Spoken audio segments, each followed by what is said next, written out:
Okay.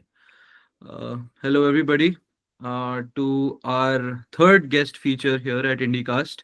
Today we have Mr. soon to be Dr. Anantveer Sinha, who is a PhD student at the UCL, University College London, and he is pursuing his PhD in emerging democracies and various forms of political science. He'll be able to give you a better brief. But yeah, today we thought we'll have a conversation about the policies and the politics related to Bihar, what went down in the state, what is holding the state back, and how we can accelerate cultural, economic, and all types of growth in the state. And without wasting much more time, Anantveer, why don't you take over? Say hi. Oh, hi, I'm Anantveer, and my PhD is about anthropology of law. So basically, what I'm trying to study in a nutshell is that how social life of law plays out. Because as we all know, law or any institution in India is not just by the book. There's a major everyday political, socio-economic factors which affect everyday working of any institution in India. So I'm sort of studying that. And obviously, when you study law or a district court, you study a lot about the socio-political economy of that district or that state. So my PhD sort of evolves with through the lens of law and the working mechanism of district court, it evolves into the bigger idea of politics of the state. And I'm sort of studying this, as I mentioned, social life of law and lawfare as to how law is being weaponized on an everyday basis. And yeah, and before that, I actually did a master's in politics, violence, and crime. So my interest in Bihar is not just because I'm from that state, but also because I have invested a lot of time into these degrees, which I think make me sort of understand my state better. So yeah, it's lovely talking to you guys and discuss and deliberate over this.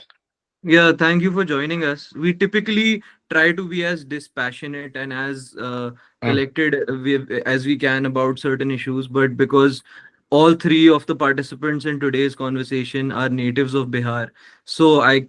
can assume that certain passions may arise in the conversation. So this is like a late disclaimer to all our viewers that this conversation is going to be maybe charged at occasions, but we will try to keep it as academic and as policy oriented as possible. Jay, let's get your thoughts. I want to talk about the abolition of the zamindari system, right, and how I think in Bihar it wasn't implemented as well, due to which a lot of I feel a lot of academicians feel that the resources were still concentrated in certain communities, and due to that there was a lot of disconnect, specifically between the peasantry class and the ruling elite, and there was not much social mobility.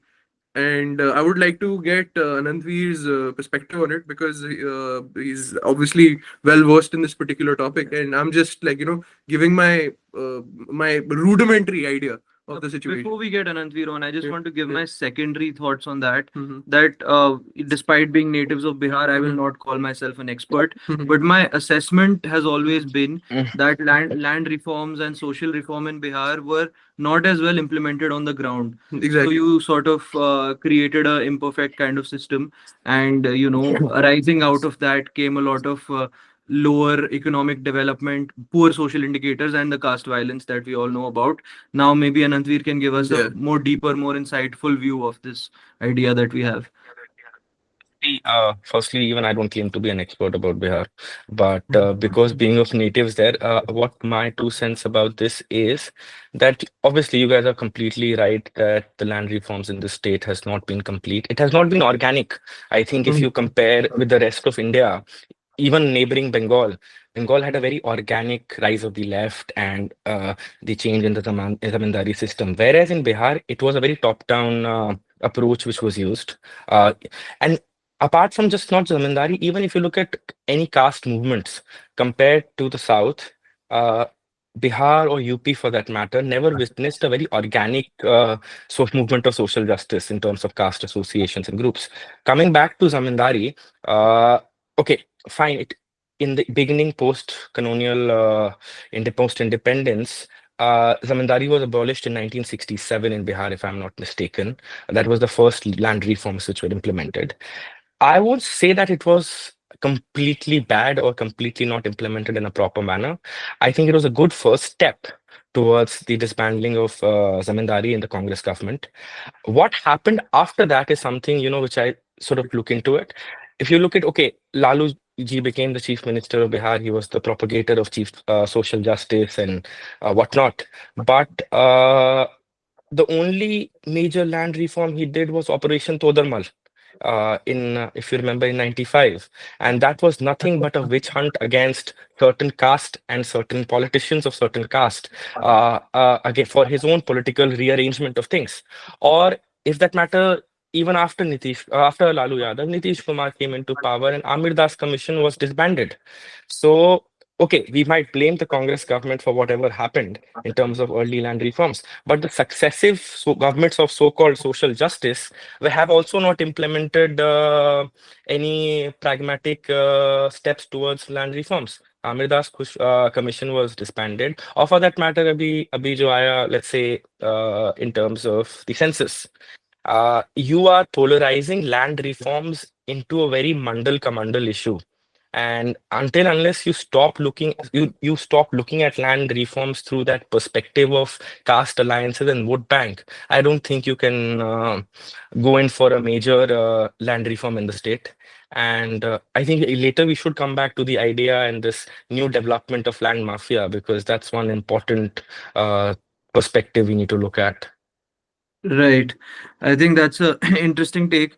I think to add to this, there's I'm the last guy to quote a Western Mm, historian on mm, Indian mm, issues, but I'll just mm, excuse myself on that for now. I read something from William Dalrymple. I can't recall the exact quote, mm, but the mm, extent of it was that Bihar has pioneered a lot of firsts in India. The first poll rigging, the first set of political violence, the first the first set of caste-based political movements that sought like an identity, and that really led to like ripples being spread across the rest of the country. I think Bihar, for fortunately or unfortunately, has pioneered caste politics, which has had ripples all over the country. So I just want to get your take on that, just sort of um I sort of honestly disagree with this view mm, because I firmly believe that in terms of organic caste movement, South was way ahead compared to the North. That's why you see right. South being in a certain socio-economic parameter, which is way above the North, was because they Mm. witnessed whether it was Narayan Guru in Kerala or the whole movement in Maharashtra or the Dravidian politics of the South. They were very organic movements which kept happening in South way before independence, way before independence. If you look into the history Self-respect of movement, Periyar. S- Periyar, Yeah, yeah, or yeah, even in Tamil Nadu, mm, it was very organic and way before. I think yeah. Bihar me, if you look into it, I was reading, okay, Jeffrey Witso and this other Craig Jeffries, both of them are talking about, North silent revolution in North India, and then they talk about Lalu Yadav's reign, or for that matter, Mayawati and Mulayam Singh's reign, and then and they talk about how reservation and the rise of OBC politics came into picture, and they sort of call this a silent revolution. But at the same time, I don't think it was very organic in Bihar in that sense. And the reason being, if you look at the history of the fall of Congress in Bihar, Paul Brass has written a very interesting a book about the coalition politics, and I think in that book and also in his article, he mentions about the first non-Congress government in Bihar, which was, I think, Mahamaya Prasad Singh's government. I think somewhere around late 60s or early 70s. I don't remember the exact year. And then he talks about how the internal rivalry within the Congress between Bhumiyar, Rajput, and caste, namely Mahesh Prasad Sinha versus Binodand Jha and Satyendra Rao. That this was the main reason, and Mahesh Prasad Sinha had actually succeeded in forming the government by one vote. He was elected as the leader of the legislative party, but I think Satyendra Rao and Binodand Jha revolted with 36 MLAs. And he says that internal bickering, point being, of the Congress was the reason why there was a rise of first non-Congress government and successive OBC politics coming into play. So in Bihar, it was never organic. Okay, Lalu Yadav came. A lot of Western academics and Indian academics have romanticized Laluji's rule of 15 years. We can go into the debate whether it was Jungle Raj or whether it was actually a revolution. My point being here is very sort of in the sense that okay fine, I completely agree कि सम्मान की लड़ाई हुई, लालू जी ने एक voice दिया. No one can deny that fact that okay there was a major change in the way Bihar politics was functioning, but we also forget at the same time that okay while he was a critique of caste and class privilege, he did not provide a better alternative to that mechanism. In terms of modern statecraft and bureaucracy and the working of the state, there was a complete mismanagement and failure. Yeah, And absolutely. yeah, Hmm. and Yeah, no, sorry, go ahead. I'll just sort of Lohia had said, I think, about this. There's a quote which I remember, if I remember correctly. He said, "अगर एक पिछड़ी जात दूसरी पिछड़ी जात पे राज करेगा, तो वो समाजवाद वहां पे खत्म हो जाता है." और बिहार में सोशल जस्टिस वहीं पे खत्म हो गया. And by this I am not criticizing Lalu Yadav reign और Nitish Kumar reign. I am just saying that Bihar में सोशल जस्टिस कभी नहीं हुआ है. यहाँ पे डोमिनेंट कास्ट का डेफिनेशन बस चेंज हुआ है. आप That's very 40 well साल put. That's very well put. 40 साल 40 साल पहले भूमिहार राजपूत कायस्थ का राज था. उसके बाद 15 साल यादवों का राज हुआ. और उसके बाद नीतीश जी ने एक कुर्मी वर्स एंड एक हिंदुत्व के साथ अलायंस करके उनका राज किया. लेकिन सामाजिक न्याय या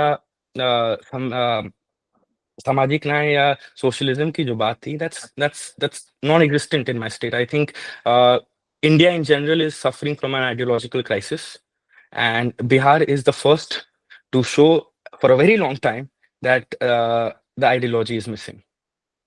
Absolutely. I Two, think critics of Nitish Kumar have also held it against him that he has flirted a little bit with upper caste communities. So there's a very famous interview of Karan Thapar saying that your government is called Bhu Shasan because of his proximity to Lalan Singh, and the then DGP Bihar was, I think, Mr. Abhay Anand, who was from Yeah, that particular community, which has had a certain historical fissure with Lalu Yadav's party, which the details of which we'll go into later. But I uh, just wanted to establish that land reforms in Bihar have been so imperfect, and the impact on the political economy there is so evident that I think over the late 90s, so many land encroachment cases would happen because Bihar also saw so much of left-wing extremism, right? That you could just mm, plant a red flag on a plot of land, and then mm, that land would belong to whoever was flirting with the Naxalites, and that was basically leading yeah, up to to what to a add to lot of what violence. yeah, to add to what Anantveer was talking about. For a lot of people, the reign of Lalu is actually remembered with a lot of terror and instability. I mean, mm, I would like to call it a phase of absolute civil strife because you had an entire state being carved out from mm, Bihar. Specifically, that around that time, if I correct me if I'm wrong, Bihar was divided into three regional zones. There was North Bihar, which is towards Nepal, Central Bihar, which is towards Ara, and then South Bihar, which Which is eventually present day Jharkhand. which is present day Jharkhand. So in a way, most of this Naxalite movement was concentrated between Central Bihar and South Bihar. And towards north, it was more stable, but there was a lot of intra-caste fighting, yeah, intercaste fighting that yeah, was happening between different communities. And what had happened was that, as Anantveer pointed out, it wasn't one caste versus another caste. Things became so obfuscated in the name of Samajwad or socialism that eventually all these caste-based militias were being used as political pawns of anyone who was in power or wanted to intimidate someone. And eventually these things manifested in, like, solving personal family disputes, or, like, say intimidating someone for, like, electoral benefits. I think that is the natural outcome Yeah. of the state apparatus being weakened Mhm. anywhere. Yeah. So I think even in Manipur, for example, we're hearing of people using the excuse of the Kuki and Maiti violence to go and kill somebody who had a personal dispute with or a property dispute with. So I think what you're saying basically sums up to the fact that Yeah. the law enforcement and social Yeah. infrastructure was so weak that So yeah, that's why like glorifying Lalu's Raj is preposterous. I don't think any academician should be even going on those lines by saying, "Yo, this was like a golden era." Like, fine, as Ranveer pointed out, that there was a voice that was given to the quote unquote voiceless, but essentially the definition of the dominant community changed. And yeah, go ahead. What I'll sort of say here is key. Let's look into the history of crime in Bihar for a bit to better understand put it in perspective as to what we are saying here. Uh, 1980-90 के पहले, before 1980-90, Mhm. before the rise of extreme left in Bihar or rise of Lalu ji, before Mhm. that, criminals were on the periphery of Bihar politics. They were used by feudal upper caste politicians, namely by Bhumiyars and Rajputs mostly, as their pawns for their electoral benefit. Okay. Mhm. I'm not shying away from admitting this fact. Uh, Yes. and uh, and Bihar also had a big history of feudalism and caste-based violence. Uh, but what happened post 80s with the rise of Naxalism and with the rise of Lalu Yadav, that uh, they came into the lower caste criminalization happened as a movement against the upper caste, and at the same time, upper caste old colonial congressy elite was replaced by new sort of क्या कहेंगे बाहुबलियों से replace हो गया in terms of upper caste politics. But there is one interesting fact which we sort of now academicians and intellectuals kind of miss out for their own convenience, that I think is that while there was this complete polarization between upper and lower caste criminalization in 90s, it is a holy cauldron of mixture of these criminals have now become across political parties. I mean, अगर उत्तर बिहार की organized crime का हम लोग history देखें, so the rise of all Bhumiyar criminals in North Bihar was a direct aftermath or result of against Lalu Yadav and this whole idea of social, the whole पूरा Absolutely. वो Anand Mohan Singh ka rise as Robin Hood, BPP. Now look at Bihar politics. Anand Mohan Singh is a part of RJD. Yeah. Anand Singh is a part of RJD. Munna Shukla is part of RJD. So this and we can and Tejasvi Yadav, I think, has gone on record to say कि हम A to Z की party हैं. तो जो ideological vacuum और crisis की हम बात कर रहे थे, तो basically it comes to the point I firmly believe at this point in Bihar that it is not about social justice. It is not about any of these policies which we are talking about. It is just about using this network of mafia-led criminal political economy in whatever form it may be to gather votes, whether it is for any political party, whether it's RJT or JDU for that matter. I mean, Anand Singh, when he was close to RJD, he had cases. He was in jail. The minute he sort of withdrew, he's good to go now.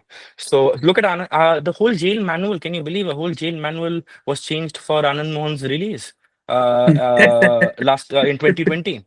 And Anand Mohan is not just close to Nitish Kumar or RJD, or he was in his son was in RJD, then he cross voted and came to JDU this time, and the whole his release happened. So I think all political parties keep churning these people into themselves, and um, the organized crime has taken over the entire political economy. I mean, land ho, sand ho, yeah, or for that matter, post-prohibition alcohol ho.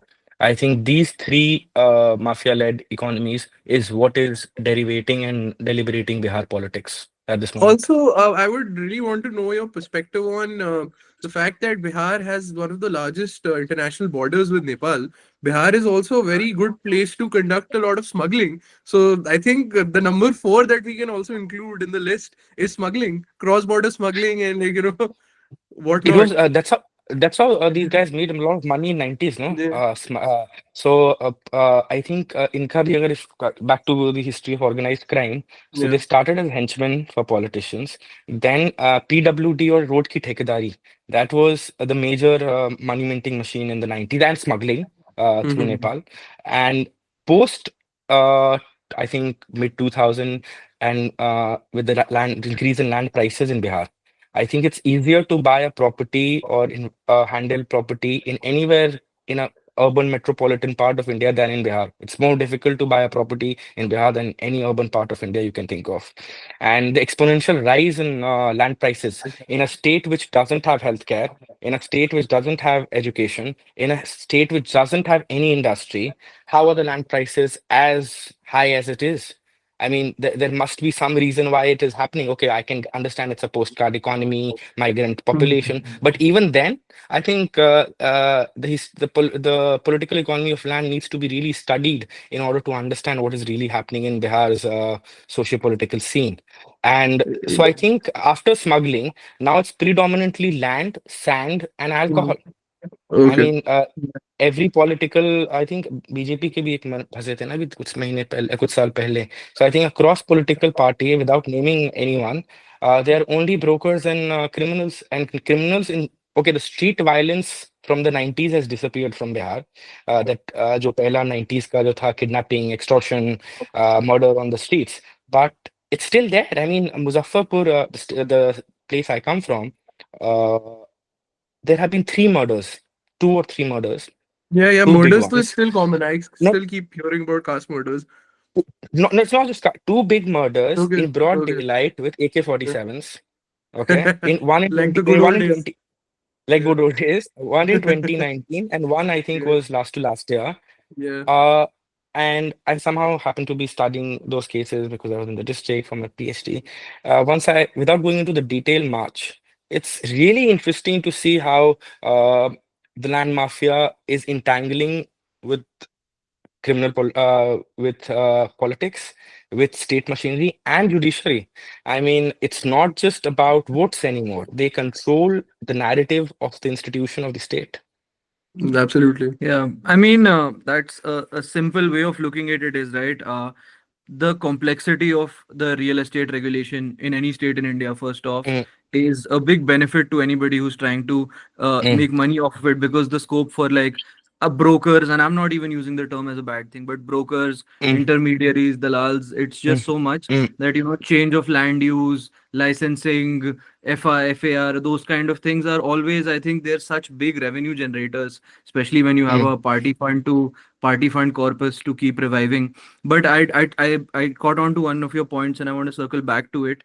That how are the yeah, land prices of a state that has no industrial policy so high? I mean, I think, looking at how the government of India, and I look at it at some level as a mm, national state failure also, Absolutely. because in government of India, the revenue allocation is so skewed towards the center that most economic faults can be attributed to the government of India first. I agree that mm, culturally Bihar has seen poor land reforms and gangster culture, mm, but at some point, and I think we had a chat about this.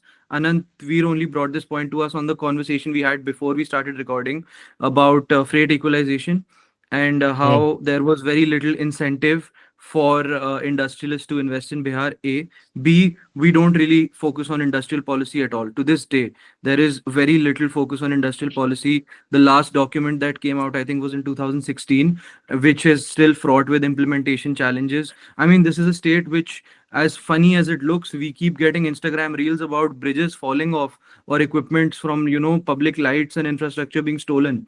So, and this is a state where land prices are so overvalued. So, I mean, the writing is on the wall. This is such a major public policy failure. Yet, I don't think anything has come into the political mainstream that is trying to counter this. So, what are your thoughts on that, Ananthveer? See, when you mention free equalization policy, it's something happening since 90s now. Hmm. Uh, I think last government which complained about this was the left government in Bengal in somewhere around late 90s about removing the free equalization policy. Hmm. And I think that aspect of thing is now done and dusted because we are in late stage capitalism in India right now.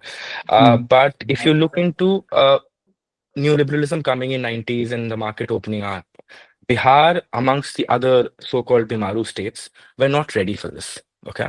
I hate that term, Post by the way. We'll come back to it. Yes, I hate that that's term. why I said Bimaru states. Yeah, yeah, And yeah. post that, only after neoliberalism and free equalization policy, the only states which sort of benefited were the port states in South and the West of India, and the urban markets such as Delhi, Bombay, or the other cities which were sort of the marketplace for such uh, economy. Uh, Other states lost. Bihar, I think, is a critical example because it was not just landlocked, it was also witnessing complete upheaval of political churning of systems. So apart from the economics going bad and being in the bad side of equations with everything, you were also having a major political upheaval. Along with that, what accompanied Bihar was a major migrant economy. And I think this narrative came around. I firmly believe this is a narrative which has held Bihar a lot in the sense that now that you mentioned you hate the term Bimaru state, you were made to believe, the state wanted you to believe that it's your fault, that you have failed as people of the state to do something about yourself. But that's not the case. The state failed. Neoliberal system failed to sort of, have a proper socio-economic welfare for a state like Bihar. And there was no policy. I mean, if you look in the last 30 years of Bihar's economic policy, I don't think it exists. What only exists is different political arrangements, different caste-based political arrangements. And I'm not saying caste is wrong or anything. I really believe caste is the vehicle of internal social transformation, external social change, and everything. I really do not believe that in India we can have a casteless society. The problem is not caste. The problem is these arrangements of castes, which has become the central primary driving force for Bihar politics.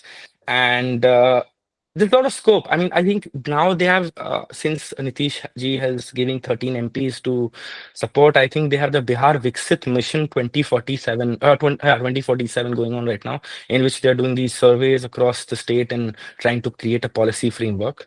I haven't read much about it yet, but I think for the first time I was speaking to someone actually, and the only hope was that at least in last 30 years, at least a conversation has started.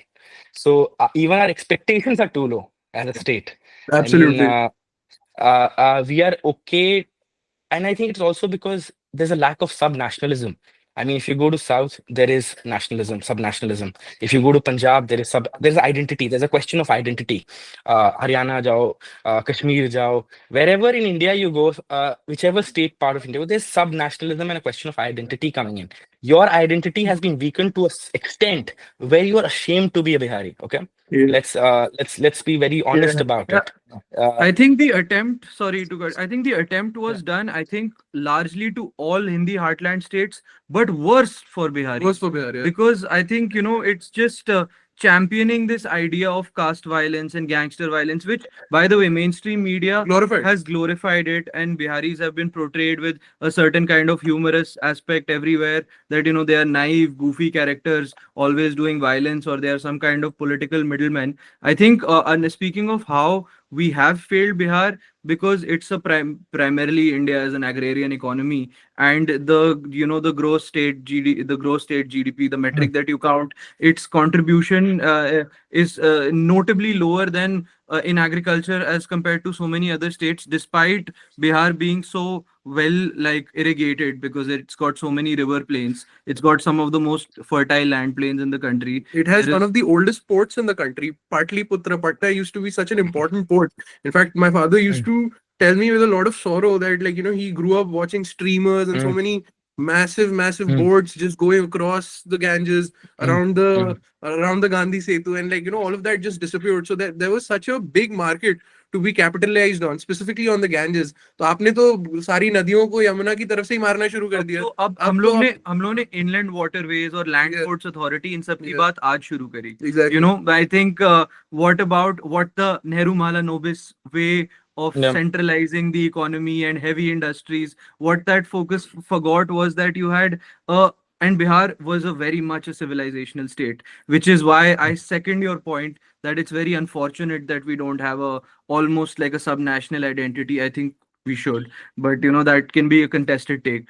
But I think that's a big failure on part of maybe the planning commissions today, the Niti Aayog, maybe because 10 11 years also I have not seen much progress or much Mm, conversations around Bihar till they became politically relevant to affect the Lok Sabha results of Yep. 2024. So See, believe that okay, pre-fleet equalization, there were certain I think believe Tata जब जमशेदपुर में आया था pre-fleet equalization. So there were industries coming in Bihar pre-neoliberalism coming into picture, but apart from the lawlessness which followed in 90s, it's also to do with the fact that when the reason why I mentioned identity is the migration has become such a strong phenomena in Bihar that the question of identity is on an exponential decline. I mean, could you imagine during COVID, everyone walked back to Bihar और वो एक election issue नहीं बन पाया वो. I mean, can you imagine अगर किसी और स्टेट में ऐसा होता, किसी और स्टेट में, हिंदुस्तान के ही किसी और स्टेट में ऐसा होता, तो ये एक इलेक्शन इसका इशू भी नहीं बनता. It would have not reflected in the state.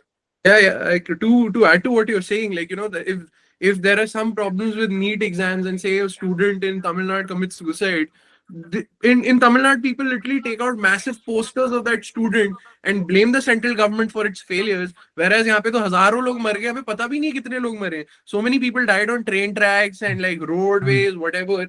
And it just like it could not like galvanize the movement at all. And it was just made into a movie by Anubhav Sinha. That's it. Yeah, and I think the movie also flopped.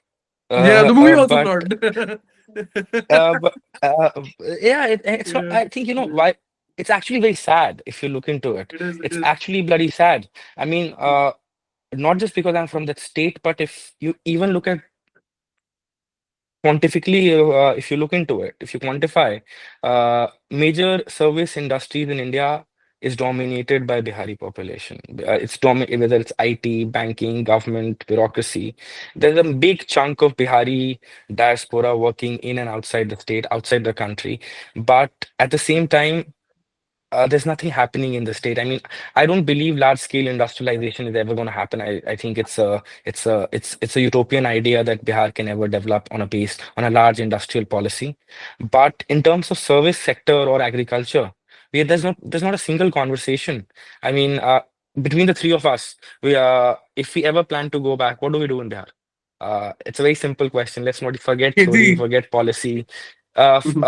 खेती भी नहीं हो पाएगी आज के date में आपसे Yeah, fair enough. क्योंकि मैं आपको बताता आप हूँ, आधे समय शायद कागज और जमीन जायदाद की लड़ाई, probably. हाँ Let's be real. या and look at the state of judiciary. I mean, every criminal case is arising out of a land dispute. I think every criminal, every murder case, every criminal case or has something to do other with a land dispute. Periphery पे हो, center में हो, कहीं ना कहीं एक land dispute के ही around its surrounding. Uh, we don't have I think digitalization of land records are happening right now. The And it's been going on for the DILRMP scheme. yeah, yeah, it's going for the last I think 5-10 years. But still, there's nothing. एक registry पे 3 बार बिक जाता है एक जमीन. So I mean, what kind of digitalization are we talking about if this is still happening? And I, you mentioned land reform, but you know what is interesting? A very organic change is happening in terms of land reforms, even if it's not in terms of the state doing it. When I was in the field. Uh, because of not because of the state policy or job in the state, but because of the migration and the money coming from this as a postcard economy, there's a major change in land ownership which is happening uh, in Bihar. Upper caste is selling their land, they are migrating out, and between the OBC and backward classes, there is now a source, not to a very large extent, but the land ownership is changing. It's utopian to say at this point that वो I think census के data में बोला था ना कि Bhumihar zone the highest proportion of land in Bihar, and but they fail to mention it's also the highest proportion of selling which is happening on a daily basis, which we fail to take into account. Second, within that data, it showed that Bhumiyars are also the poorest of the upper caste. So there's a major flaw in this whole Mandal ka Mandal era of politics, and dominant caste. I keep repeating that that whole dominant caste versus non-dominant caste needs to be studied in that state. Until unless you do that, without taking caste names, I mean, just go through a cause list of Sharab ke cases in Bihar. you will get a clear idea as to what a dominant caste is and who the dominant castes are. It's a very simple look at 10 day, open any district court ka website, look into the 10 days of cost list, and you will get a clear idea. Dude, very, very well put. I think I would like to circle back to the caste census, and it also almost frustrates me to see a state as backward as Bihar divert so much state resources just into the conducting of the survey. I think much more productive would be to do a better survey of land records, because I think I don't know what the scenario is in other areas, but from my assessment, there is still a lot of land records where families' titles are not clear. It's almost, every formerly or incumbent landowning families issues. So, and it's not even a Bihar problem. The titling and the land Mm, records and the digitization it's an Indian issue because the regulatory landscape is mm, so complex nonetheless. But in Bihar, I feel like it's much worse because the crime in real estate and the local panchayat politics impact of the impact it has on local panchayat politics is so much that it can almost always spark or revive some crime, because the state infrastructure has not done enough to map out land parcels quickly. I think even what used to be former landowners, there's a lot of parcel divisions, so there's like land ownership in scatters. So it's not a very economically prudent outcome. So I think we need to start reevaluating how much is land ownership actually benefiting, and is it even a very lucrative thing to do right now? Because even though land prices are overestimated, but the management cost of land, the logistical cost of land, the farming input cost, the cost of tilling, sowing, harvest, the headache that you have to go to the mandis and sell and have the government procure your crops, I think it's barely a self-sustaining process. So if a person does that for long enough, he will find himself back into the poverty cycle, which is an unfortunate story for somebody trying to maintain land through agriculture. But I think that's an unfortunate story of the Indian farmer also. So I think we need to start solving this problem of ownership titling, start granting some land parcels, make the dispute resolution system stronger, maybe maybe don't even take it to the courts, give it to an executive magistrate, make the DM the empowered authority, and just have a small committee and just resolve this. That would have been such a more productive exercise than just going house to house asking here कि आप जाति क्या है आपकी, कितने भूमिहार हैं यहाँ पे, कितने ठाकुर हैं यहाँ पे, भाई उससे आपने अचीव क्या किया, वो भी mm, बिहार में, you know and already in an extremely polarized society, because I think the state already had an idea as to who owns how much. I don't think this exercise was justified at all, and I think the data is also not very accurate from what I've heard. uh, There is a lot of information latency, I would like to call, because whatever the state authorities are recording, it's like contradicting from the ground reality. So I don't know where they're going to lead with this census. In fact, one of the very interesting things that came to my notice specifically during this process that you were talking about, right? Specifically, people trying to understand their property papers. I got to know about the Kaithi script. It's a very specific script that was mm, made by the caste groups of Bihar, mm, and in that script, a lot of land records are maintained. And now to discern and decipher that script, you have to train somewhere around 1,000 people of the Bihar government, so just so that they can understand that script. So imagine how much obfuscation can happen just by manipulating a few letters mm, of that script, which was something gate kept by one community. So this mm. is another major problem that the system in Bihar is facing right now. I mean, I just want to conclude it with how just poor law enforcement and poor dispute resolution, to the discredit of the state government and district Mhm. administration, and maybe the local judiciary. What it does is that the scope for so many brothers and families with going into this infighting loop is going. I feel like that could happen because there is a crowding out of, as you said, quote unquote upper caste communities from Yep. Bihar. So I Mm. mean, I think that's what I'm foreseeing right now. Sorry, Yeah, you were saying I'll something. I, I, I'll add to the points you guys mentioned. See, I have a very clear-cut opinion on this. I think census should happen. Census is not the problem. The problem is the motive Okay. of the census. Okay. Fair enough. It's And the motive is a problem because the census in Bihar is happening on a very उस समय I think Nitish ji was with RJD when the census thing started. Uh, it has a very clear motive, okay? The motive is that we will polarize back it to a Mandal Kamandal issue. Okay? Mhm. Very fair enough. But the issue with that is they think they can counter Hindutva and the rise of BJP with census. I firmly believe it will be the biggest advocate for Hindutva rather than Absolutely. being a step against it. वो एक कहावत नहीं है कि नया नया मुसलमान 3 बार 4 बार नमाज 5 बार नमाज पढ़ता है तो वो Uh-huh. if one thing which we fail to realize, especially academics and intellectuals and the liberal, including me, is that if you study the lower caste politics, especially in a Hindi heartland, they do not want mobility outside the Hindu system. They want Exactly. mobility within Within within the within the Hindu Hindu system. system. Yeah. Okay, so this whole thing is going to further propagate Hindutva, in my opinion. Instead, and by no mean I'm trying to be casteist here or saying ki there should not be land reforms or that there should not be social justice. There should be, definitely there should be, but not in the way it is happening right now. अभी अगर पहले भूमियार oppressor थे, तो अब वो oppressor बस change हो गया है.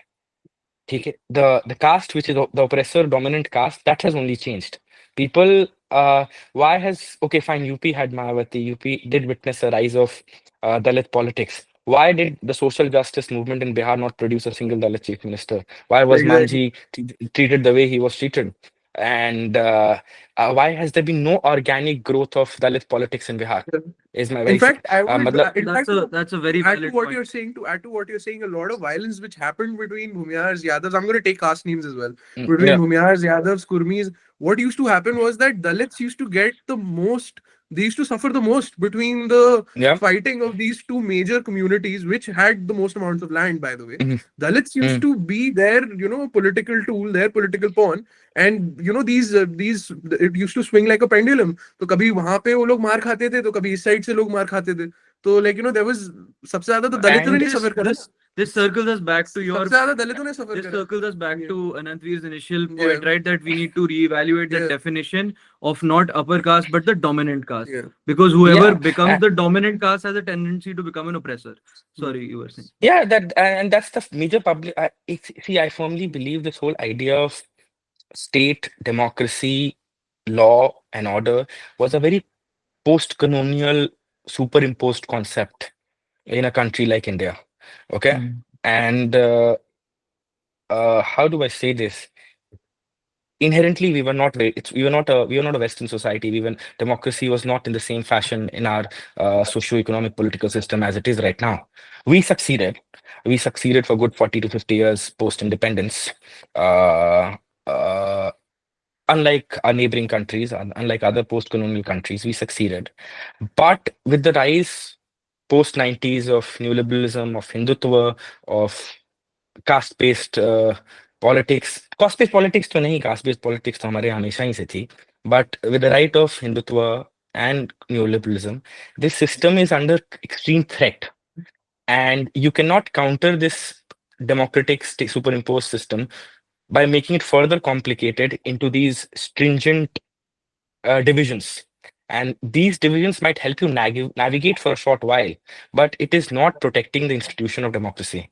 The institution of democracy cannot be protected कि मैं एक कास्ट को कभी विलन बना दूं, कभी एक इसकी जाति की लड़ाई करा दूं. It needs to be a very cultural, socio-economic absolutely change. And I think firmly believe that change can only happen if you look into long-term yeah thing of politics and planning. yeah I think Tamil Nadu is Yeah, a go very ahead. good example. Tamil Nadu is a very good example where a very organic movement happened, and I don't think there was any type of violence which happened between the Tamil Brahmins and like the Tamil dominant groups and other castes. I mean, of course, there were the Devas. Devas also conducted a few instances of violence, but it wasn't as bad as what we saw in Bihar. So there was some levels of I don't know how to put this, but you use that term organic, and I think we need to have we need to have a bit more conversation on what do we exactly mean by organic. So how would you define Tamil Nadu's model, and how can Bihar learn from it? See, I have a very simple view as to why in Bihar it's not organic. Uh, Okay. 15 years of in fact we spoke about it. Uh, if you Mhm. look at the way RJD is the Party of Social Justice or JDU, both the parties have evolved in the last 50 years. They have never been able to get outside the crutches of upper caste domination to a certain extent. And upper caste domination, not in terms of upper caste elite intellectual or the usual upper caste machinery Mhm. which works, which was the Congress Mhm. elite machinery. Upper caste Mhm. mafia dominated the machinery. And uh, they have been they have had these compromises. I think either you could blame it on their failure or you could put it in that this was how feudal system was so strong that despite whatever still couldn't get it. Put it in either which form you want to. Uh, but the matter of fact is that they haven't able to get outside the shackle of feudalism. They are making these compromises within that network of patronage and जिसका पल्ला जब भारी होता है उसका patronage चलता है and that system of patronage has not sort of left public imagination and the voting is happening according to those networks and see crony capitalism is affecting politics across the world. India ho, US ho, everywhere. The money and politics and Bihar mein there's a complete lack of industry and capitalism to that extent. So that crony capitalism is being replaced by illicit mafia economy. So illicit mafia economy has become that aspect of crony capitalism in Bihar politics, and that is guiding the entire politics. I mean, look at okay, I'll take names. Anantveer Singh का हमने बात किया. हर political party ने उसको glorified. Or for that matter, his wife is an MP now, I think, no, from JDU. Yeah. Uh, and Anand Singh का देखिए. Or for that matter, Murna Shukla's thing. I mean, his brother was killed. His brother who was killed in the 90s. It was a major polarization between Bhumyar Yadav politics back in the day. And he contested the Lok Sabha on a RJD ticket. I mean, Yeah. that's a paradox I fail to understand. I mean, if you look into the history of crime and politics, Brij Bihari was an OBC leader. His wife was an MP from Ramaji was an MP from BJP. Uh, Brij Bihari's entire politics was used by Lalu Yadav as a rise of OBC-led criminal mafia against the Bhumiyar criminal domination of North Bihar. And same Munna Shukla has contested on an RJD ticket. So, so how can you call it Okay, I get organic? what you're How can you saying. call it? I How can I you call it get what you're organic? saying now. That's a very I So, valid totally understand now. I understand it see, now. it's not. It's a political Yeah. arrangement. आप केवल Yeah. Mhm. पैसे के बल पे and it's not just RJD, don't get me wrong, Mhm. JDU is doing the same. I mean, look at North Bihar. I mean, इतने murder होते हैं, एक ही ग्रुप ऑफ पीपल उस मर्डर के अराउंड लैंड माफिया में होता है. Everyone talks about it, may be not on camera, but everyone knows what's happening with the politics of Muzaffarpur and North Bihar with JDU. There are multiple murders which have happened. And the chief minister still blesses the same man every time. They have had those internal frictions time and again, but again he goes back. Why is that? Because obviously there's a big money floating, which is being used. And despite being a politically conscious state, we are not a very politically active state. There's again one distinction because That's well put. I think हम politics की बात बहुत करेंगे. We will talk a lot about politics, but on ground, there's a complete political vacuum. We discussed earlier that see, every political party in India is not talking about social justice. They're only branding neoliberalism and Hindutva in a different form. I have a very strong opinion here. I firmly believe कि socialism की बात हिंदुस्तान में खत्म हो चुकी है अब.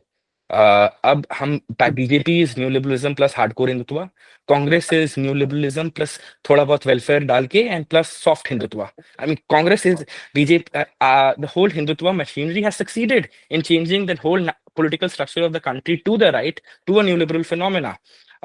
And even these regional parties, Arvind Kejriwal is for that matter, neoliberalism plus anti-corruption and Aam Aadmi wala ek narrative. RJD and JDU in Bihar, because there's a lack of industry and the political culture is such, in the neoliberal machinery, they have aligned with the mafia-led economy and sort of branding Hindutva in a different fashion. अब कभी RJD कह रही है कि मैं ए to Z की party हूँ, ये इधर से इधर JDU aligns with the BJP, and then Prashant Kishore comes in. Why is Prashant Kishore gaining traction?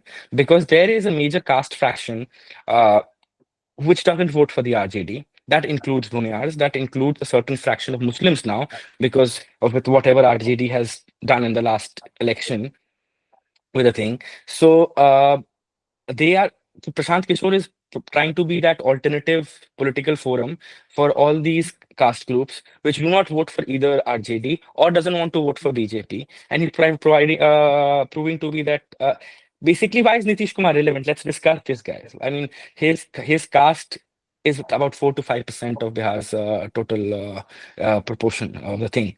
Why is he still? Why is both the sides still wanting him? It's because he has created a EBC vote bank around his policies and his aura, and certain groups, caste groups which do not align with RJD votes for him. So he backs on that 5 to 10%, which both these, which is like final uh, thing to create a government, and which is missing on either sides. Prashant is getting in that 10%. And but again, see, even now our whole conversation has become about percentage of caste groups. Okay. So see, this is exactly the problem with Bihar, that it's about creating these minor fractions and getting into power. There is no long-term vision planning. Uh, I mean, manifesto आज तक किसी ने पढ़ा है बिहार की किसी political party का? मैंने तो नहीं पढ़ा ना, कभी किसी डिस्कोर्स में सुना भी हूँ. I think on that note, आपने वैक्यूम की बात की, so I do find some merit in at least some things that Prashant Kishore has been saying, that there must be a focus on social infrastructure development and physical infrastructure development also. By the way, I share your pessimism where it comes to Mm. industrialization of Bihar. I don't think it will ever fully industrialize to the extent of maybe other urban centers in India, maybe like, for example, Gurgaon or Hyderabad. I don't think we will have centers like that in Bihar ever. Call me a pessimist. I won't, but I still won't change my claim. Having said that, like for example, one of the things that frustrates me about the physical infrastructure of Bihar is that you get out of Patna through the JP Setu or whatever, Mahatma Gandhi Setu, and all the roads from there are single lane, right? There are no major highways in the rural hinterland. There has been some progress in the last 2 or 3 years, but I don't the roads are in decent condition, but I think that single lane thing is also symptomatic of a larger problem, that acquiring land and turning it Mm. into bigger expressways and freeways is a very complicated task. What that later does is that creates a whole aspect of development and driving economic growth. It leaves it to a question mark, so you're not able to industrialize on that extent. The State Public Service Commission recruitments are horrible. We are just watching Mm. that BPSC scandal.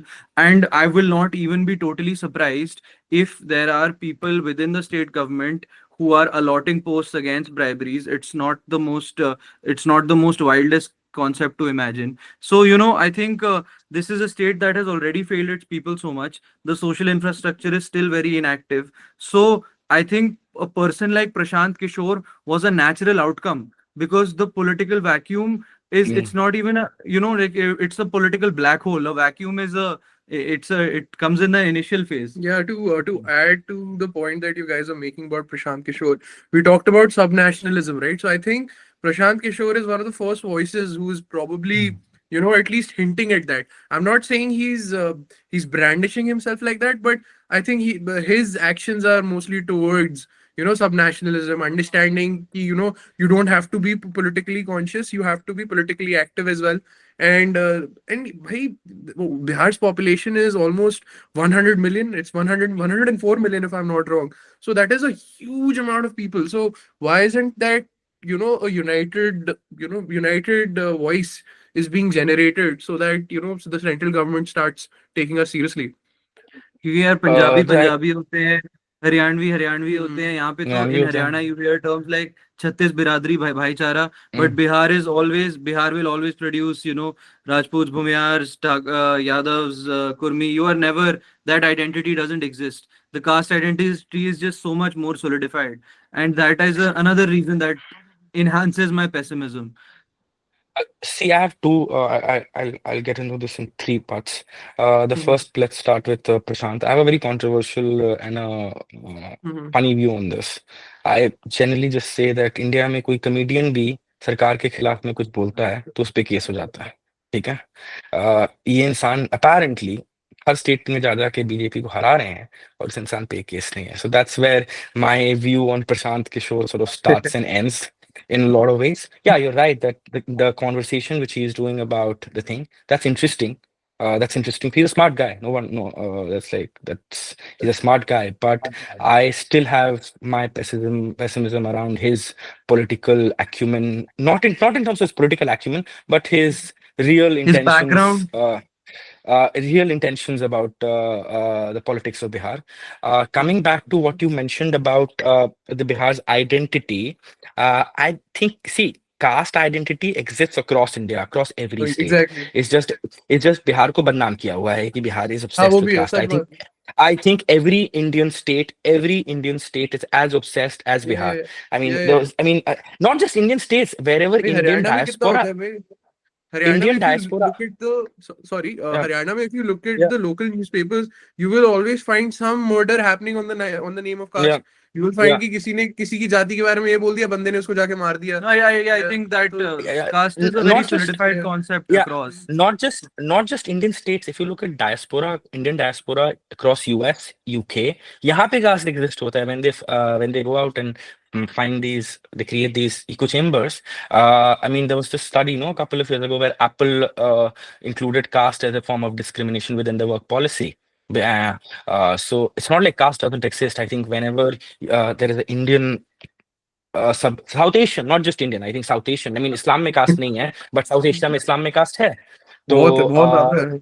बहुत है, बहुत है. हम्म. तो I think it's a very South Asian thing, and it's not because of caste. I think it's because historically, if you look at the history of Bihar, आप पहले Bengal presidency के part थे, उसके बाद आप हटे, उसके बाद systematically post colonials में regime में you were a very suppressed group of people, very suppressed group of people. And post, I think, independence, there was a time where Bihar was, I think, referred to as one of the best administered state during the reign of Shri Babu. But उसके बाद जो बिहार का decline socio economic parameters पे हुआ, उसके बाद forget road, forget infrastructure, I'm not even getting into it. uh, Basic education and healthcare is, I think, what Bihar actually needs in the beginning.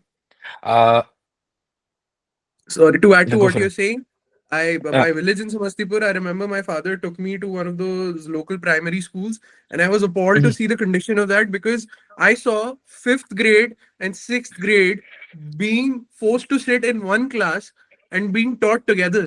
So that is the No, situation I of think government I think schools I don't think that building can be described as a as a school. school in It's a any hut. in any modern civil nation state. You can't call that your idea of a primary school, Yeah. because you have class Yeah, fifth, class six students sitting in the same Same class. and it had one hall and two rooms. And I वो think that साथ ही में would पढ़ा रहे थे एक दूसरे को. and that would there be is a like the condition across rural Bihar, I would assume. there is a complete collapse of welfare in that state. I mean, schools नहीं है, hospitals नहीं है. I mean, apart from AIMS in Patna, I mean, Mhm. everyone has to go out for basic treatment, Mhm. and there's no public healthcare. There's no public education until unless you fix these two things. I mean, industry. तो मैं I don't even hope in my wildest of imagine in my wildest of imagination. But what I actually sort of hope, I'm trying to be optimistic about, that at least they will have a basic level of public welfare, which is completely missing. And see, if you look into the way the government has functioned in the last 15 years, we talk about how lower caste representation has become and it's so democratic. Representation हुई है, बिल्कुल हुई है, but is political representation the only democratic thing? Is that just is the only reflection of a true democracy? Absolutely. Firstly, And secondly, if you look into the functioning of this government, both in the center and of the state right now, are they really working with political representation? Bureaucracy has taken complete control of the machinery.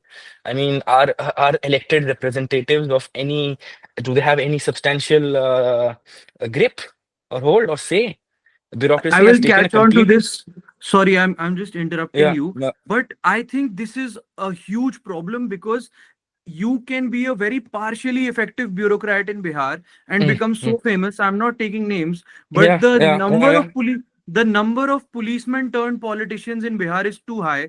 It's too not high. appropriate. It's not. Mm, It's out of any. It violates many police procedures rule. I'm sure yeah, many IPS officers feel embarrassed by their own breed who end up in Bihar and end up mm, politicizing to that extent. mm, But it happens mm, so rampantly because it's so easy for Biharis to hero worship a guy who's doing more than he's basically yeah, required to do. And he's not even doing yeah. that properly. He's not even I doing that mean, properly. that's person to Yeah. person, and so See, this, relates in a lot of ways when there's a complete collapse of state. Uh, so you either start hero worshipping mafias who provide you with some level of welfare, uh, or you worship bureaucrats because they also provide you with some level of welfare on an individual basis. So this whole hero worship thing starts from there. I mean, why are criminals so worshipped in Bihar? Because when yeah. there's a complete failure of the state is non-existent. They need somebody to intervene and contribute on their into their everyday life, Absolutely. I and mean, that's where it comes if from. you have They need some protection, and I'm yeah. just going to say something controversial. Their words, not mine. I used to go Mm, through these old Doordarshan mm, files of mm, interviews of militant organizations in mm, Bihar, like Ranveer mm, like Ranveer Sena and even mm, communist mm, groups. And mm, every once in a while, mm. somebody would refer to the government as Hijda Prasashan.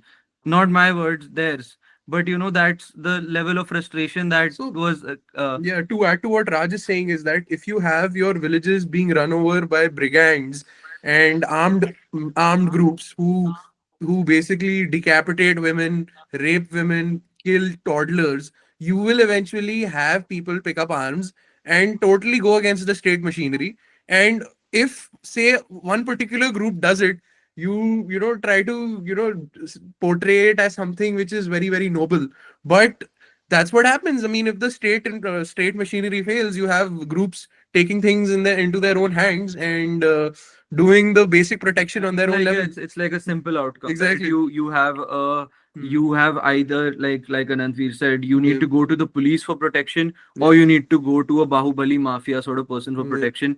Either one, whoever is able to protect you, you hero worship them, and you sort of you have this sycophancy kind of attitude, right? Because the state apparatus works with people, influential people making calls. So you really need to wag your tails around somebody. Big landowners are typically bahubalis who can get work done at the block level or the district level or whatever. You either Yeah, hero worship them or you hero worship some IPS officer who will grow a big mustache and make his social media pages, make rap songs about themselves. That's happened in yeah. Bihar. Also, Ranveer I Sena was one of the first quote unquote Hindu organizations to be declared as a terrorist organization, if I'm not wrong, by the Indian state. see. I have a little different view on this. Okay. Uh, uh, Ranveer Sinha's formation could never be justified, in my opinion, Yeah, of course. because see, uh, rise of nationalism was also because Sorry, Bihar was a very I'm cutting into you. I'm cutting into you. I wasn't justifying the rise of Ranveer Sena. I was saying that how, because of yeah. state's I'm failures. coming. I'm Yeah, coming to that Yeah, point only. but you What I was finish your point, yeah, yeah, Anand. Let us yeah, know. yeah. yeah, what I was saying was that Naxalism in Bihar gained traction because it was a highly feudal society. I mean, upper caste Mhm, landlords, zamindars were brutal. mhm. They were brutal as fuck. Yes, So, of course. Yeah. the left had to rise. It was a very organic Mhm, movement. But now mhm, again, let's get into this. Uh, Ranveer Sinha इनका अपना traction चला it was whatever militancy between the two. mhm, Shabuddin का rise और Pappu Yadav, uh, two people Lalu Yadav used mhm, extensively to kill down left. I mean, why was Shahabuddin so relevant? Chotilal Gupta. Uh, Chotilal Gupta's so disappearance. Shahabu, and Yes. Chandrasekhar, the JNU Yes. president who was killed in Yes. Siwan. Yes. Why? Ajit Yes. Sarkar, CPI MLA, killed by Pappu Yadav. Yes. The case was there. Yes. So, Yes. the same social justice leaders were killing an organic Yes. movement. So, Yes.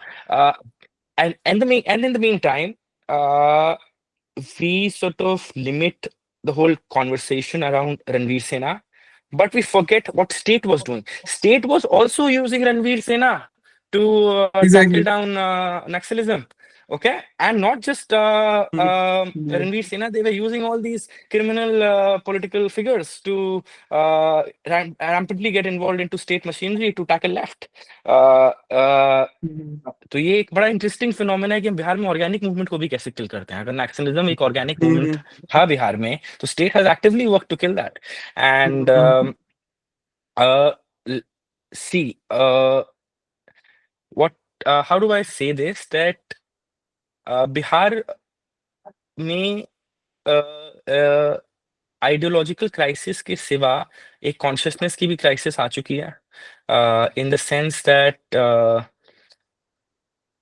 Anyone who gets a bit of education, privilege, or any kind of mobility across caste lines and class lines and religion, they move out of the state.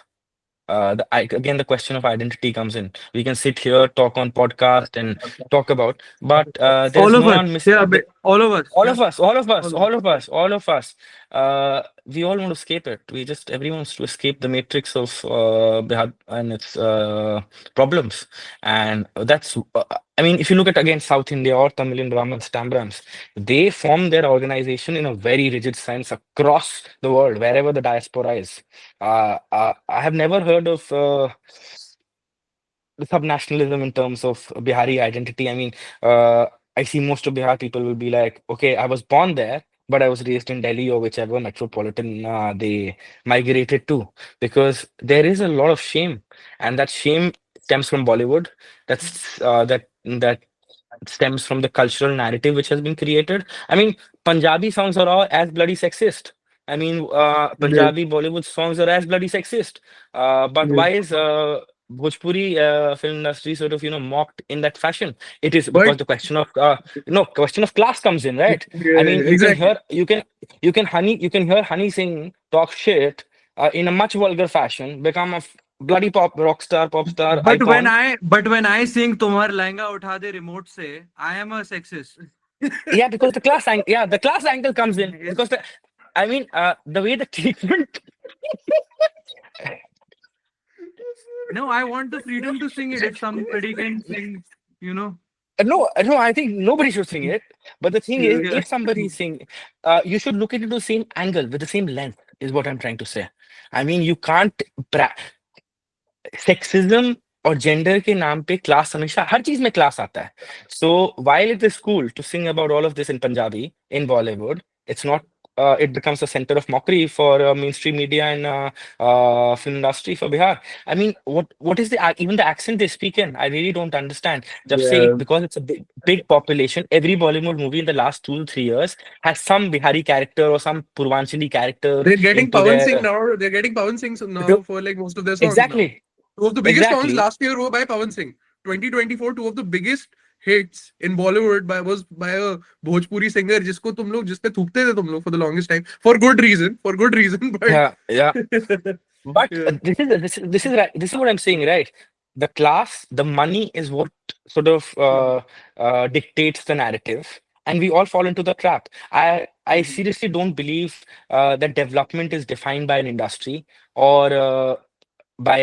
You don't have to become a Gujarat. You don't have to become a Maharashtra.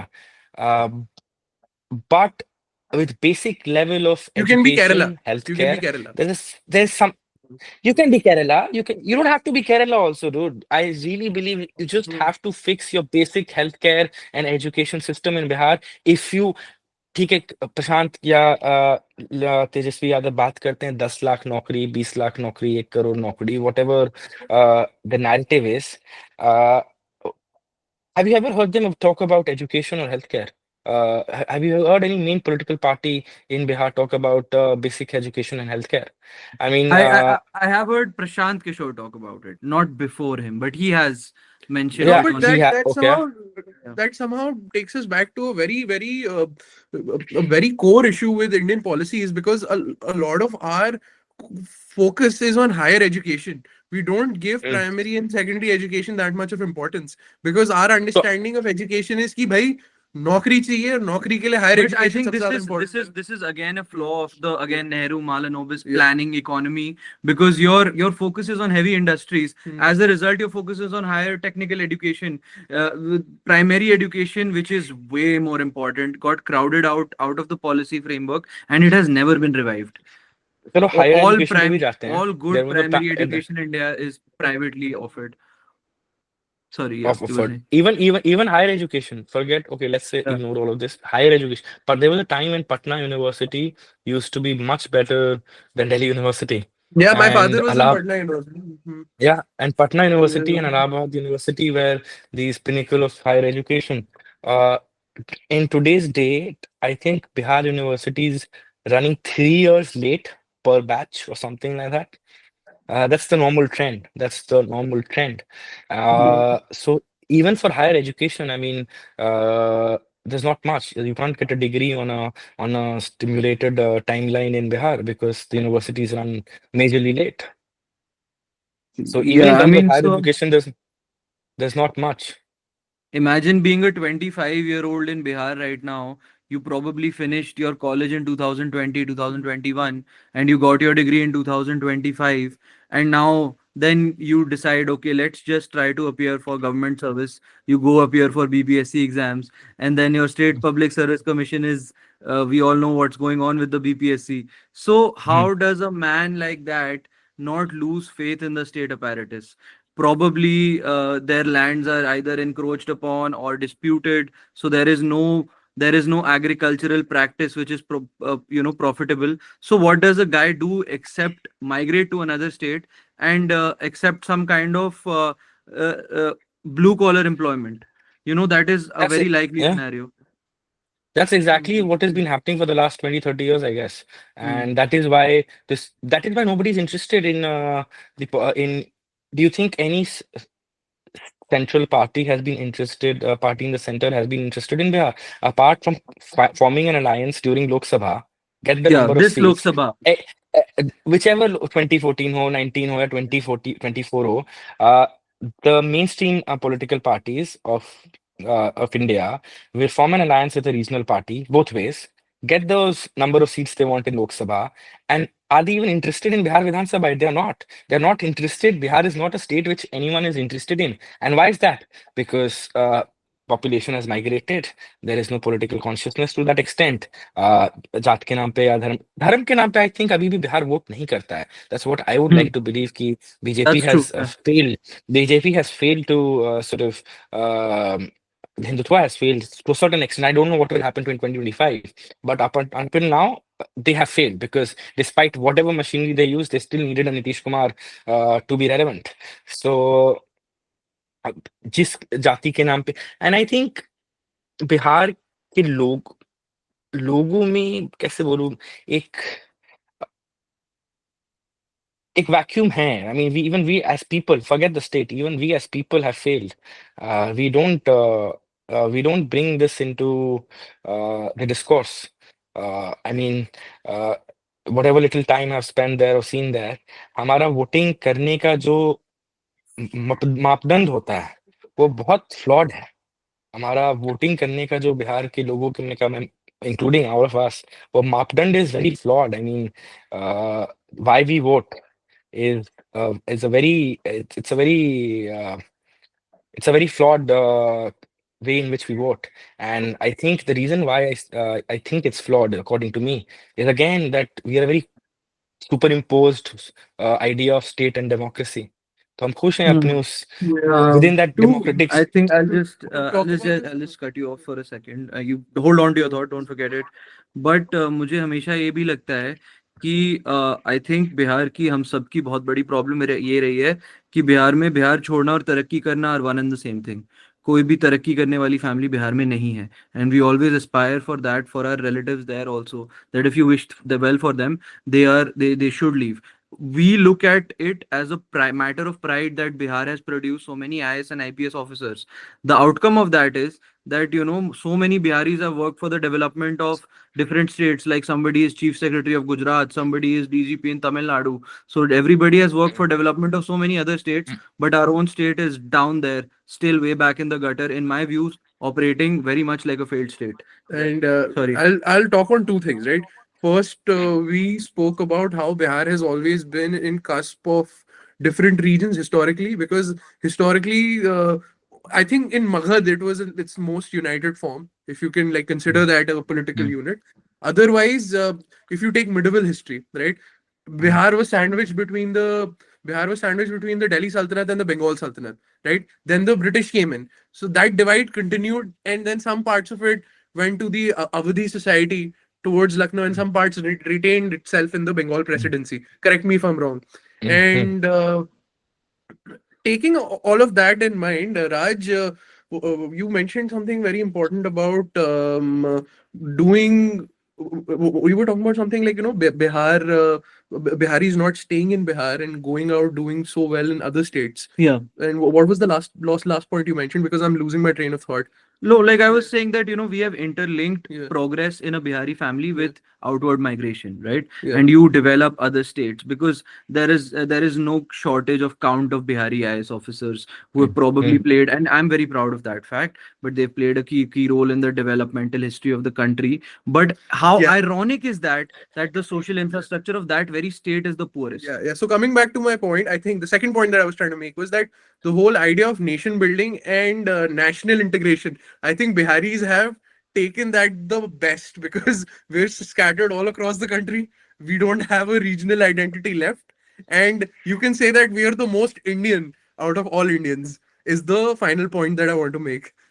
I just want to add here, when you Yeah. mentioned about bureaucracy, right, and how it's completely failed in the state while Bihari bureaucrats are working across the country. I think it was Santosh Mathew. In his he's a former bureaucrat who left Bihar cadre. He left and became he did his Ph.D. and writes a lot about Bihar and politics and development. I think he mentioned about the complete collapse of state during RJD's rule. And Mm. uh, yeah, the very anecdotes which he mentions in in his work is Mm. very interesting. But coming back to the point, okay, uh, being a devil's advocate here, okay, fine, Lalu Yadav dismantled state machinery because it was upper caste dominated. Fine, I get Mm. the narrative. He wanted to Mm. change the system. But what failed there was, while you disbanded all state institutions, I think Bihar में टीचरों की recruitment नहीं होता था क्योंकि एक ही जात के टीचर आते थे, इसलिए रिक्रूटमेंट Mm. बंद कर दिया था।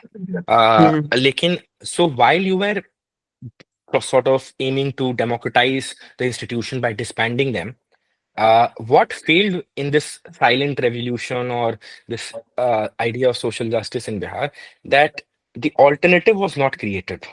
आई मीन आपने अपना अपर कास्ट का क्रिटिक किया, क्रिटिकल हुए, उनसे लड़े, सिस्टम को डिसबैंड किए, बट उस सिस्टम्स को रिप्लेस नहीं कर पाए। That is where we went wrong. I mean and that is when the mushroom growth of mafias or this hero worship for bureaucrats or these political arrangements have started to sort of take over the narrative, because it is not just a policy or ideological vacuum, it is a complete vacuum of the functioning of the state institution. I mean, आप उस सब कैसे करे काम करेंगे? आपने upper caste को eradicate control करने के लिए स्टेट इंस्टीट्यूशंस को खत्म कर दिए, शिक्षा खत्म कर दी, हेल्थ केयर इंस्टीट्यूशंस खत्म कर दिए, ब्यूरोक्रेसी को वीक कर दिया। अब उसमें आपका रिप्लेसमेंट हो नहीं पा रहा है, Mm. तो it's a major Mhm. ideological fiasco which is working to a great extent, and I hope it changes. But I was my PhD, because it was law, so I was spending a lot of time in the courts. uh, Bihar में जितना वो जो GDP और health care indexes और ये सब जो देखते हैं ना हम, if you go on the ground you will actually see it with your eyes and how bad it is. And in when you see that you realize कि हम अपने एवरीडे लाइफ में, even the public of Bihar, it has escaped their consciousness. They have accepted it way too well in their everyday life. Mhm. that this is the narrative, this is the system, and it is working. So the whole idea that, the public consciousness, revolution, kranti, change, that doesn't exist. That has escaped. Prashant Kishore is trying to say it and do it, but उसकी receptivity कितनी होती है? uh, उनके खुद के candidates ने क्या, कहाँ से आए, कैसे आए विद इन अभी जो एमएलसी इलेक्शंस हुए. So it's not again very organic. He's trying to create a narrative around it, but again, the movement itself is not very organic. So until unless we as residents of Bihar or natives of Bihar bring in that narrative in a very organic way, if it doesn't develop, there's not going to much change about that state. I mean, uh, Haryana ho ya Punjab ho, the identity question really plays. The identity question is the forefront, and this is why every political party at the end of the day takes them seriously. Absolutely, जैसे हरियाणा का बनने का motive ही यही था कि they were not Punjabis, और पंजाब का Mm, बनने का मोटिव यही था कि they were not Haryanvis.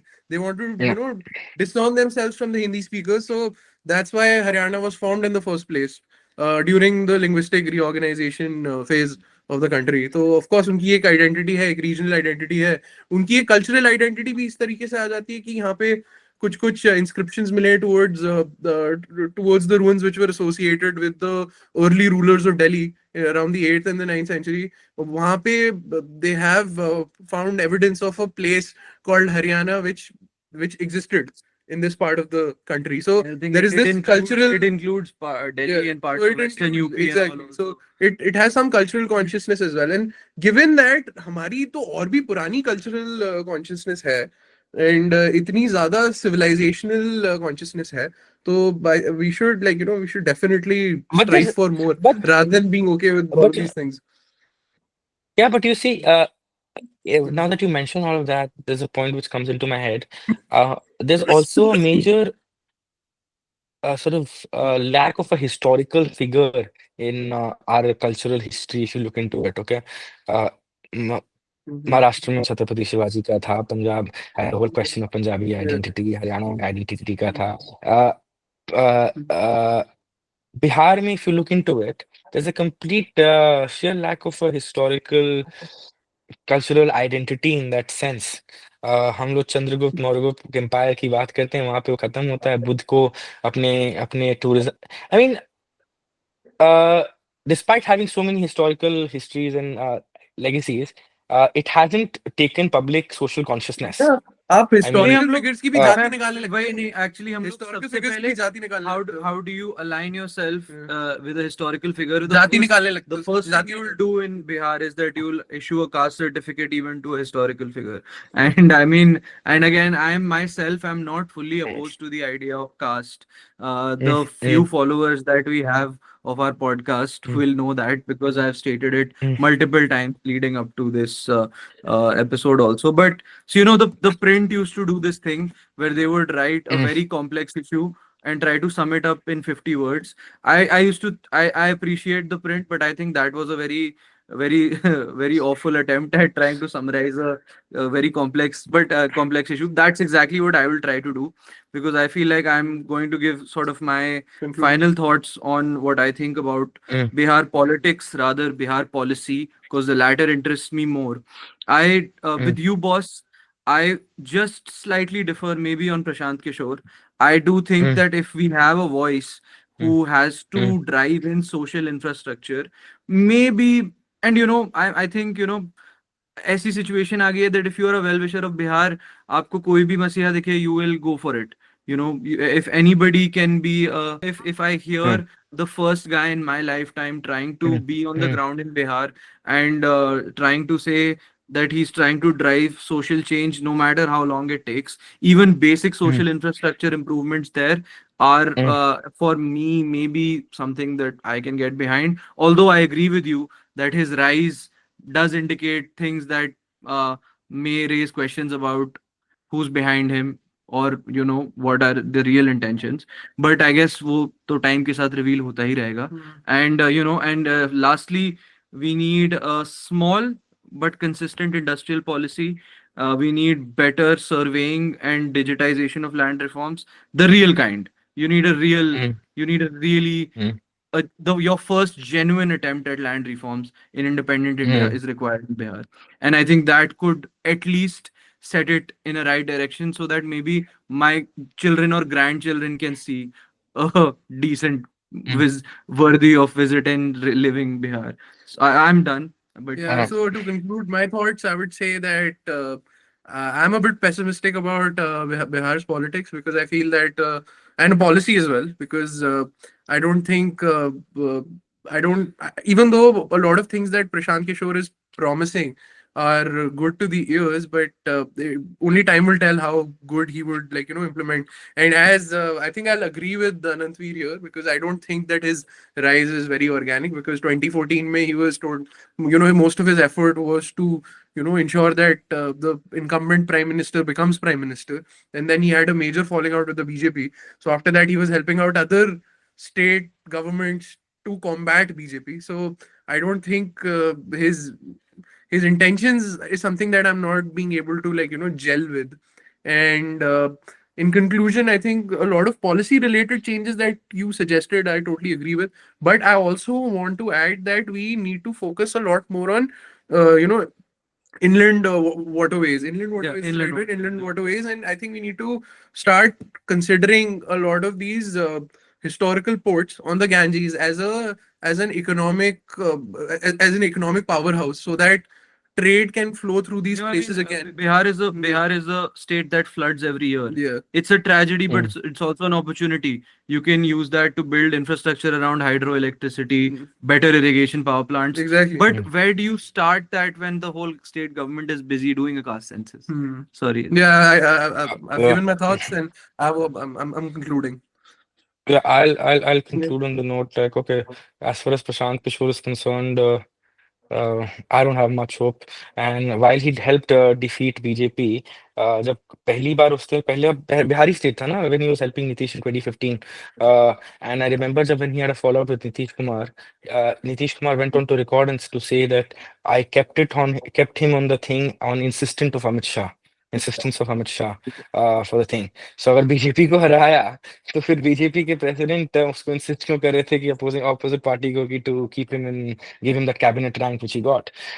Coming to politics of Bihar first. See, after these two ideologues uh, of social justice, it has reached saturation. These two ideologues of social justice in Bihar have reached a certain degree of age of political saturation. What Mhm. happens after will be interesting. Bihar is Mm. definitely going for a big political crisis and vacuum. My 2 cents would be that that vacuum would be fulfilled by Hindutva and BJP. Because in an absence of a legit regional alternative, nothing's going to change. Hindutva will supersede in Bihar, and the kind of politics which they have been जातिवाद doing तो कम in होगा उससे. नहीं नहीं जातिवाद कैसे कम होगा नहीं नहीं नहीं that's a fallacy which we believe. I think Hindutva does more casteism than these casteist parties themselves. नहीं, I mean I'm saying on the optics of it. On the optics of it, you'll say कि हम of Hindu हैं, and आप villainize किसी और community को करोगे, is what I'm trying to जैसे हाँ say. मुझे लेकिन तो लगता है लेकिन इस ये कॉन्वर्सेशन अपने आप में एक एपिसोड है Yeah. वैसे तो। हाँ, like I think नहीं नहीं I think BJP plays a lot on caste lines, much more than these people. It's Mhm. just behind the scene. You need to read Mhm. between the lines. Yeah, yeah. BJP plays the caste narrative much stronger, much bigger than these small parties. And I think Bihar की politics में यही होगा. Or as far as policy is concerned, I don't think they'll do anything about anything. But if it was to me, I would focus on three things. Firstly, creating a robust education, primary, middle school, secondary, and a higher education system. Second would be healthcare. And third would be all these small cottage industries which are there. I mean, Bhagalpur ka silk, Muzaffarpur ki lychee, Malda. I mean, there's a lot of potential. I mean, you don't need big plans to develop a state like Bihar. There's a lot of these small cottage industries and tourism. Tourism. I mean, there's nothing, no state as culturally rich as Bihar, as historically rich as Bihar. I mean, tourism is one big sector which we fail to take into account. Look at Rajasthan. It was a similar landlocked Bimaru state. Look at what it did with tourism.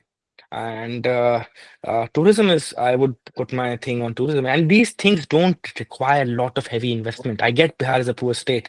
These small things don't require big money, big companies getting into you. It requires small effort and a proper system of planning and a network of things. And yeah, in policy, I would believe that these are more sort of education, healthcare, and small scale cottage industries. I mean, that's how I would sort of like Yeah. Bihar to see grow. Yeah. So I guess we definitely have an optimistic trajectory to leave our conversation with. Definitely, if there is work to do, which there is lots to do, I think we can still derive some optimism out of this conversation. Thank you for joining us. It's It been was a lovely, pleasure guys. talking to you, Yeah, Anand. Yeah, thank you so much, Anantveer. And It's been one of our most engaging and yeah, one of our most, most personal as yeah, well. yes, Most most personal personal episode. episode. Thank you so much for making time. Yes, yes, and I think this we was learned a fun. lot. This one. We learned a lot from Anantveer, and this is probably the first episode. We'll keep on, having a conversation next time. Hopefully, when you're in India, we'll do this like physically and not Yeah, virtually. yeah, And let's do something.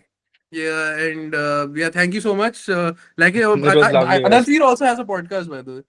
I have I heard I it. know Anantveer also has a it's not a podcast. I did an episode on racism in Bihar, so it was more Okay, of a okay. episode on Yeah, so identity. Yeah. yeah, so we'll Yeah, attach that episode We'll on our attach yeah, that episode on our link and any academic works that work you that think you've done. anybody who's interested in Bihar or that you've done, which is available yeah. in the public domain, you can send that to us. I'll We'll We'll link we'll that. we'll, we'll put that on the We'll description. put some of our own things perfect. that we used as research Yeah, material for this Yeah. episode Yes, in yes, the yeah, link. yeah. yes. And thank you Yeah, so thank Perfect. you much so for much, joining man. us. Thank you so Perfect. much, Lovely. man. Have you guys. It Yeah. was a pleasure. Bye. See you soon. See Bye you. Bye. Take it easy. Yeah, bye. bye. Bye. Yeah. Bye. Stop it.